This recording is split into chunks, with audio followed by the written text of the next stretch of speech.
Kenalin, nama aku Rida Agustina Maulani dengan NIM 2203027. Jadi di video kali ini aku akan membahas tentang penyebaran dan fat toksikan di perairan. Nah, kali ini kan kita akan membahas tentang penyebaran dan fat toksikan di perairan. Tapi sebelum itu kita harus tahu dulu ekotoksikologi perairan itu apa sih?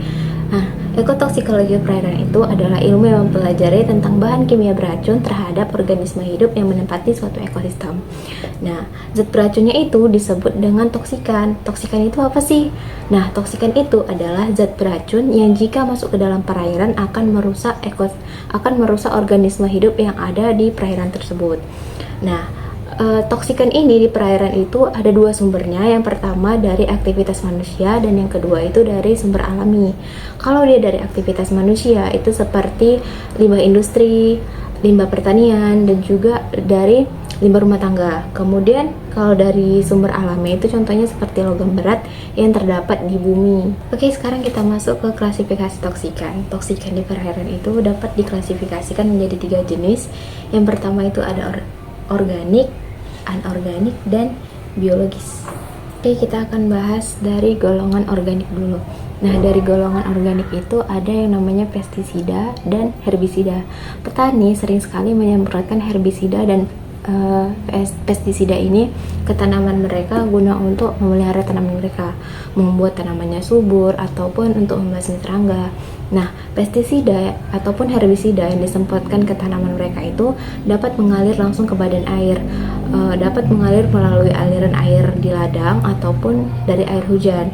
Nah, ketika zat beracun ini, si pestisida atau herbisida ini mengalir ke badan air, itu dapat mencemari sungai ataupun membuat kerusakan pada organisme air yang ada di situ. Pestisida yang masuk ke dalam tubuh organisme air itu akan menumpuk dalam jaringan dan kemudian akan mempengaruhi rantai makanannya. Itu dinamakan dengan bioakumulasi. Kemudian konsentrasi pestisida dalam tubuh organisme itu dapat meningkat naik hingga tropik yang lebih tinggi. Nah, contohnya ini yang terpapar pestisida itu adalah fitoplankton. Nah, di dalam tubuh fitoplankton ini terdapat 10 mg per liter pestisida atau zat beracunnya. Nah, kemudian fitoplanktonnya ini dimakan oleh ikan kecil. Nah, di tubuh ikan kecil ini terdapat konsentrasi pestisidanya itu sebesar 100 mg per liter. Nah, begitu seterusnya hingga ke tingkat yang lebih tinggi. Kemudian dari golongan anorganik itu contohnya seperti logam berat, baru itu radioaktif. Logam berat ini contohnya seperti merkuri, timbal, arsenik maupun kadmium.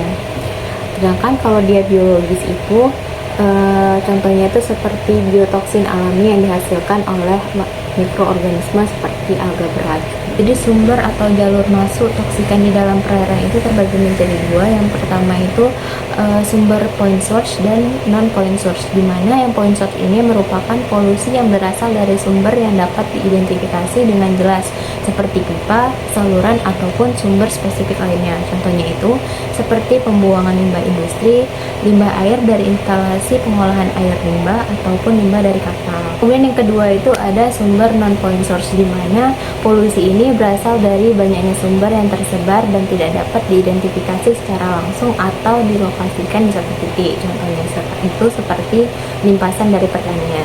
Setelah itu kita masuk ke nasib atau fat toksikan di perairan.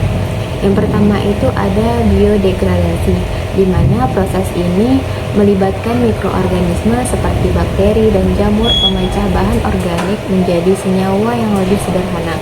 Contohnya itu seperti limbah organik, limbah dari pertanian atau domestik yang mengandung bahan organik seperti sisa makanan akan terdegradasi oleh mikroorganisme di perairan.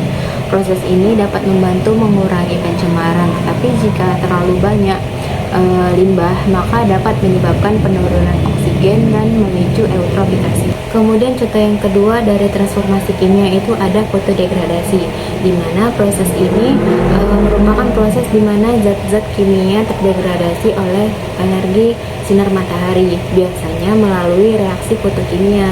Contohnya pencemaran oleh pestisida. Pestisida yang terlepas ke dalam perairan dapat terdegradasi oleh sinar UV dan dari matahari. Proses ini dapat menghasilkan senyawa yang kurang berbahaya atau dapat menghasilkan juga produk sampingan yang bahkan lebih beracun. Kemudian ada namanya biomagnifikasi. Biomagnifikasi ini merupakan proses peningkatan konsentrasi zat berbahaya dalam jaringan organisme di setiap tingkat trofik dalam rantai makanan. Contohnya seperti yang saya katakan tadi, ketika fitoplankton, contohnya nih, fitoplankton ini terpapar oleh pestisida. Nah, pestisida yang terdapat dalam fitoplankton ini contohnya berukuran 10 mg per liter. Nah, ketika si fitoplankton ini dimakan oleh ikan kecil, maka konsentrasi pestisida yang terdapat dalam ikan kecil itu akan bertambah menjadi 100 mg per liter.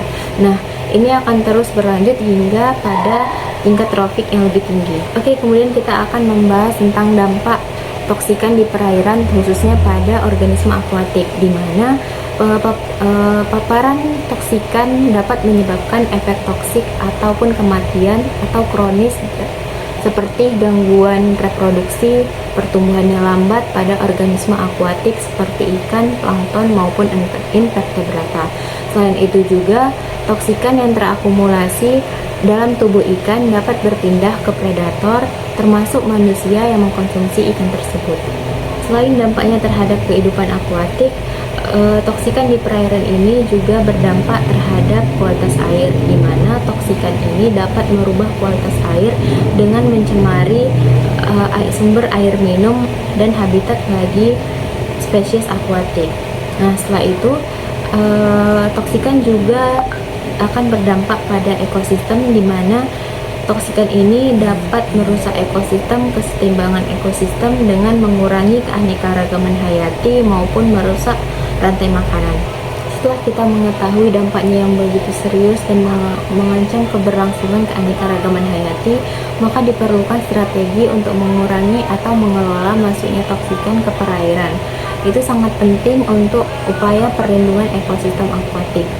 Caranya itu seperti dalam bidang industri, mungkin dapat mendorong industri untuk menggunakan teknologi pengelolaan limbah yang efektif sebelum membuang limbah ke badan air.